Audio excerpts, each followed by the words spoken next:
by no other than the daughter, Miss Georgie. Maraming salamat. Wow! Girlie, medyo na-curious na kami. Ano ba yung binulong mo na wish? Can you share it with us? Happiness, especially to my children, to my husband. Birthday, Ma! Love you, Ma. Love you, Love you, Ma! Love you, Ma! Good health, of course. And sabi nga ng mga nag-message, just keep on dancing because that keeps you alive. So mga kaibigan, walang bibitaw sa storya ng babaeng to dahil marami pang intact ang gagawin mo sa buhay, no? And we can just really express the love and support ng mga nakikita natin sa iyong family members. And also at this point, do we have the STE ready? Ma'am!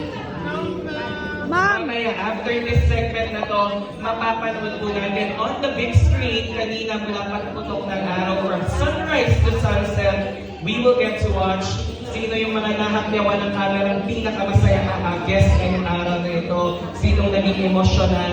We will get to watch it. Pero, sa pagkakataong ito, siguro yung mga daughters ni Girlie is panahon na para maghanda.